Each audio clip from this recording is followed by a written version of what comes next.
I'm Janet Gallo-Markowski, Hi, I'm Melanie Flager. and welcome to our Yoga Chocolate and Chit Chat for this week. The topic we've decided to discuss is women's sports. Melanie pointed out before we started filming, because remember, we don't script these are all impromptu. We reserve the right to talk about anything, even if it's not related to yoga, but it's just an opportunity for us to have some dialogue outside of teaching yoga with our community. And this episode, we're going to talk about women's sports and the amount of attention it's received. Particularly right now, we're in March Madness for women's basketball, college basketball, and my Instagram feed is littered with numbers and statistics about how many records are being broken in terms of viewership, and that the college games, since we're now in the postseason, they're actually getting prime time coverage, which is insane. About time. Yeah. About time, right? And with, you've been following Caitlin Clark. Oh, yes. And she's breaking all these records of, people from 30 years ago. And it's just so nice to have women being, people have been able to watch women in sports, on TV, streaming all over.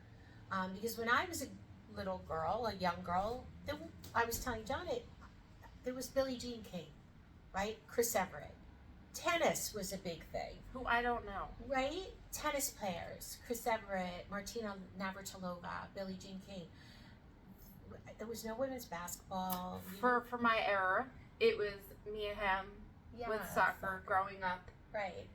They had the Brandy Chastain, I think her name was. She took her shirt off after they won, and that was like the big thing, that she was in a sports bra. She took her shirt off like all the other male athletes did. But you don't. I always grew up with watching men's basketball, right? Men's hockey, men's everything, and it's nice now that the young women of today get to watch and aspire to be like someone they see on TV. For sure. Yeah. For sure. And also that it's not it's a form of entertainment, right? So at the end of the day, it's a form of entertainment, sports. And it's not that people are watching it because it's women. It's because it's entertaining. And so they feel like the competition is healthy, the personalities are healthy. And I would argue that it's always been that way. So it's like, what is the impetus for it now becoming so much more of front and center? I don't know. What do you think? Well, there's more platforms for it to be seen on, right? There's more streaming services.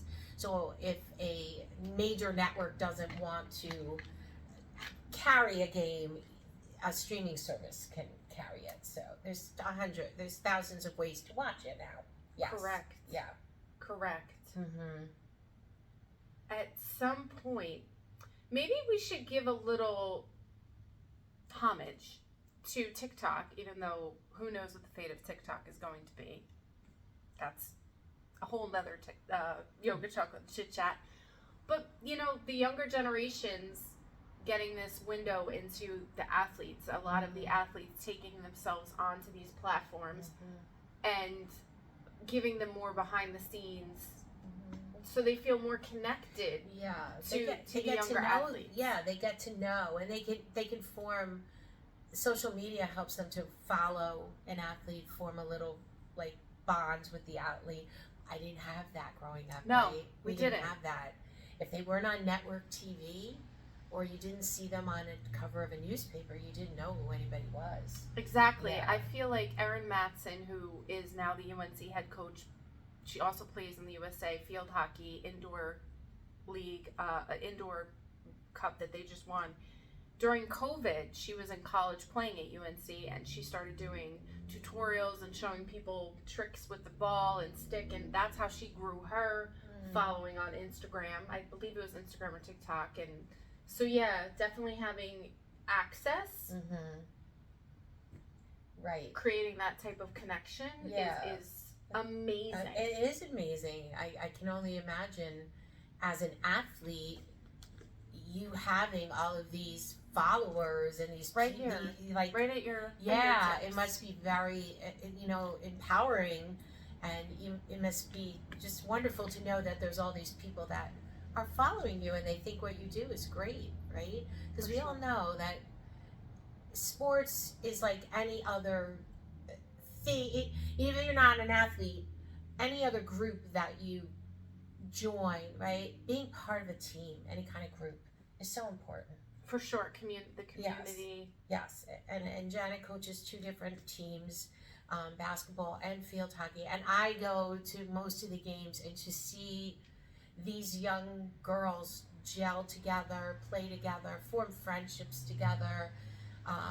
Janet's relationship with them. She becomes mommy for that hour that she's with them, hour and a half. It means, it's part of your growing up, and it's an important part of growing up, whether it's you're part of band or you're part of the theater groups at school, being part of a community. For sure. Yes. Accomplishing something together, right? Yes. So it's about, setting a goal that you are all collectively have bought into. And then of course their own individual development, which as a younger athlete, it's interesting because to be a coach now after having been an athlete, I always remember that when I was the age that I'm coaching now, you're really focused on yourself. You really are. And that's okay. That's where they are in their development stage, where they're developing their own identity and their own set of skills. So it's not that they don't care about the team. They do. They love being a part of the team. But the emphasis for the player is more on their own personal development and contribution. And it's like, say for example, the team wins the championship, is winning game after game. But as a player, you're either not playing, not scoring, maybe you're sitting on the bench. You're not as happy as you are if you're playing well and your team loses. And I'm not saying that's wrong.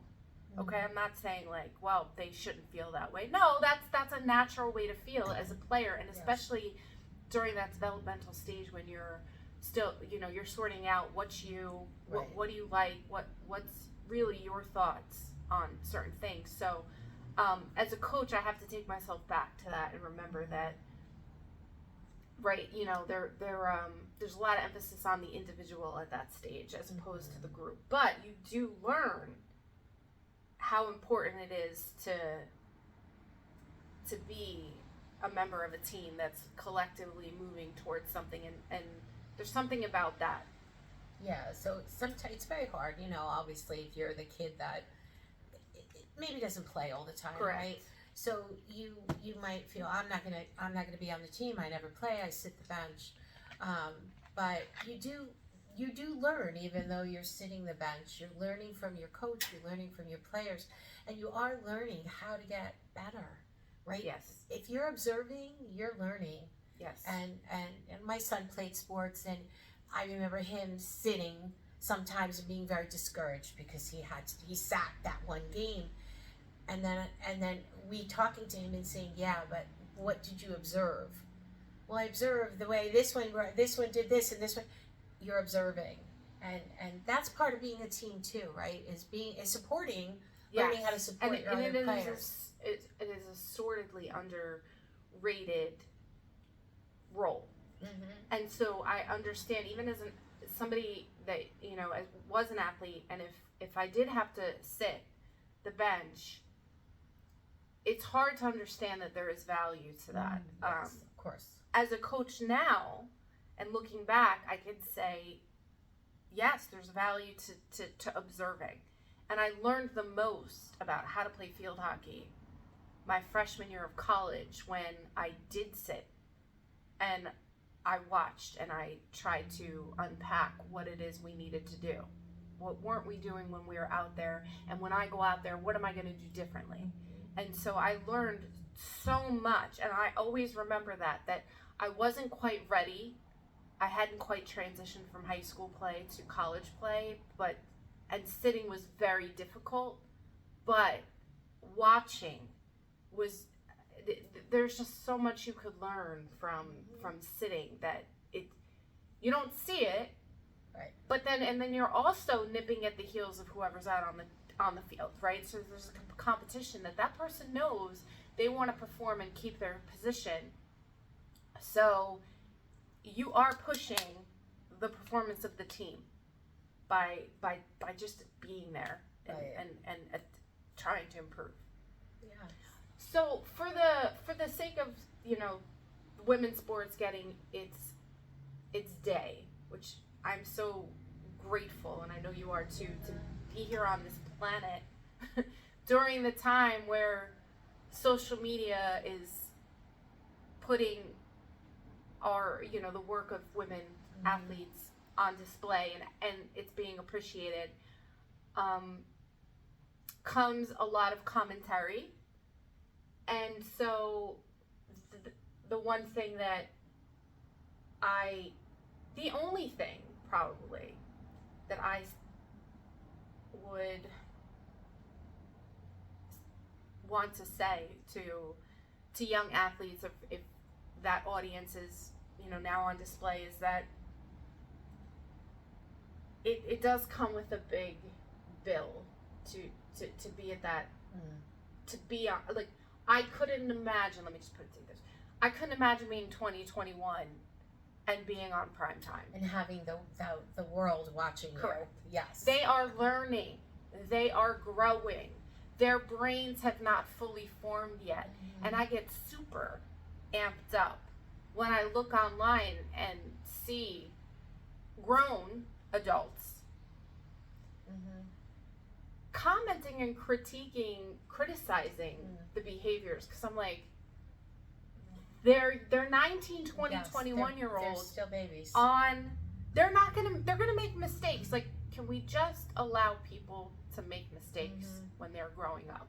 Yes, right. Can we just give them grace and say, yes, we're gonna redirect and try to teach them to do the right thing, knowing that there are going to be times where they fall short of what we're expecting from them. Yeah, so I guess you look at this, they're getting all of this beautiful media coverage, right? Streaming and everything, but on the other respect, you're right.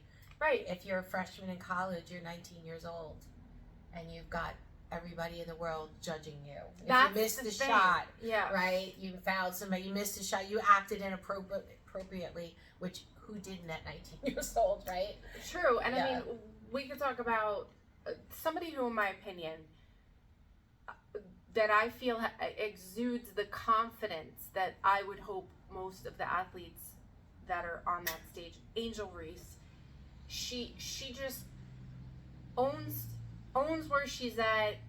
She doesn't mind throwing it back if she feels like she's being criticized for something. I like that level of confidence, and I always think to myself, she whether she knows it or not, she's a model for all of the other players at her level or the ones coming up, because they're going to look and they'll say, well, she was under fire because of something that she did on the court, but I love how she handled it, that she just kind of like, she doesn't seem as easily broken by something that, I mean, at that age, I probably would have felt the weight. Oh, definitely. It might have been a little too much. Definitely. So kind of like watching them, yes, the ones navigate it with a little bit of sass. You're a female athlete. You're not playing female sports that have physical contact because Right. If you play basketball and you're in a college level and you're playing basketball, You got some grit. you're grit. not afraid to, Mhm. elbow a little and Right. push a little. Come on now. Right, we're not watching, no offense to ballerinas, we're not watching ballerinas. yes, We're they're- watching a high intensity impact sport. Yes. So Come watch. Yes, be confident and show a little, and it's okay. Don't take Even the nothing, 30s, 40s, and 50-year-olds that play in rec leagues, the field hockey leagues I've played in, they play like that still. Yeah. They still play with a little bit of, Mhm. sass and talk smack to the referees. And the referees are like, really? I don't get paid a lot of money to be here. And listen to your 40-year-old self tell me what I should or should. Like, this is a rec league, but it's an athletic mindset. Yes. That's what it is. Yes, of course. Yeah.